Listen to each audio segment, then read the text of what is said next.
ఒకవైపు కేంద్ర ప్రభుత్వం దేశవ్యాప్తంగా పెట్రోల్ డీజిల్ కొరత లేదు, తలెత్తే అవకాశమే లేదు, ధరలు కూడా ఎట్టి పరిస్థితుల్లోనూ పెంచాం,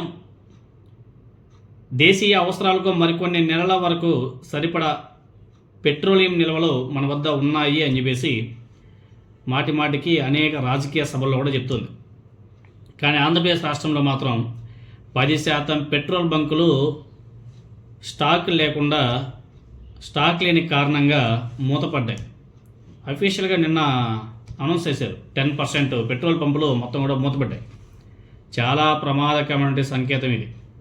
ఇలాంటి ఆందోళనాత్మకమైన సమయంలో చంద్రబాబు నాయుడు గారు అధికారులతో సమీక్షిస్తూ తీసుకుంటే నిర్ణయాలు, చేస్తున్నటువంటి కసరత్తు, ఇస్తున్నట్టు సూచనలు అన్నీ గమనిస్తే రాష్ట్ర ప్రజలకు భరోసా దక్కవలసిన దానికి బదులుగా ఈ కొరత మరింత కాలం కంటిన్యూ అవుతుందేమో అనే భయం కూడా పెంచేలా ఉంది. ఏపీలో గత 3 రోజులుగా పెట్రోలియం కొరత కనిపిస్తుంది. డీజిల్ అయితే లేవు, పెట్రోల్ అంతా మాత్రమే. పెట్రోల్ బంకులో నో స్టాక్ బోర్డ్స్లు. ప్రజలు ఇబ్బంది పడే పరిస్థితి వచ్చేదాకా వేచి చూసి తర్వాత నివేదికలు తీసుకోండి, నివేదికలు ఇస్తామని చెప్పేసి మాట్లాడడం.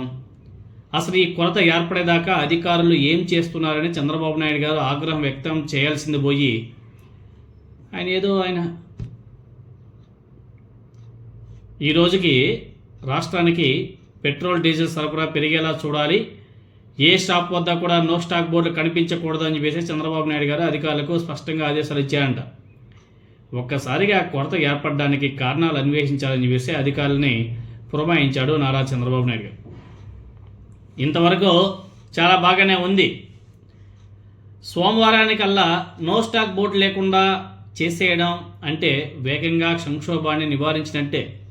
అదే జరిగితే చంద్రబాబు నాయుడు గారి ప్రభుత్వాన్ని నిజంగానే అభినందించాల్సిందే. కానీ ఈ కసరత్తులో భాగంగా చేయవలసిన ఏర్పాట్ల గురించి చెప్తున్నట్టే మాటలు ప్రజల్ని భయపెడుతున్నాయి.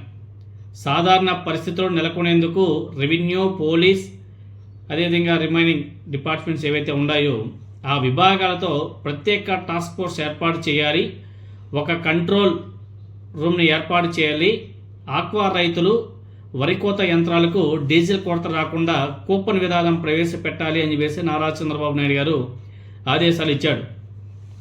ఆయన ఆదేశాలు చూస్తుంటే భయభ్రాంతులకు గురవుతున్నారు. మరోవైపు ఏమో సోమవారానికి మామూలు పరిస్థితులు వచ్చేస్తాయని చెప్తున్నారు. మరోవైపు ఇలాంటి హంగామా గమనించినప్పుడు ప్రజల్లో భయం కలుగుతుంది. ప్రజల కష్టాల సంగతి ఇలా ఉంటే రిటైల్ పెట్రోల్ బంకులకు ఆయిల్ కంపెనీలు క్రెడిట్ ఇవ్వకపోవడం గురించి చంద్రబాబు నాయుడు గారు ఆగ్రహించారంట. ఇదొక కొత్త కొసమెరుపు. కంపెనీలు క్రెడిట్ ఇవ్వకపోతే వారి అనుమతుల మీద పునరాలోచన చేస్తామంటే హెచ్చరించడం ప్రజల సంగతి ఏమో కానీ పెట్రోల్ బంకుల యజమానులకు మాత్రం మేలు చేస్తుందని చెప్పేసి అందరూ కూడా అనుకుంటున్నారు. పెట్రోల్ డీజిల్ వాడకండి, పొల్యూషన్ పెరిగిపోతుంది. గతంలో చెప్పాడు కదా యూరియా గురించి, యూరియా ఎక్కువ వాడడం వల్ల క్యాన్సర్ అని చెప్పేసి చెప్పాడు కదా. అదేవిధంగా పెట్రోల్ డీజిల్ వాడితే పొల్యూషన్ పెరిగిపోతుంది కాబట్టి తగ్గించేసేయండి అని చెప్పేసి మాట్లాడుతున్నాం.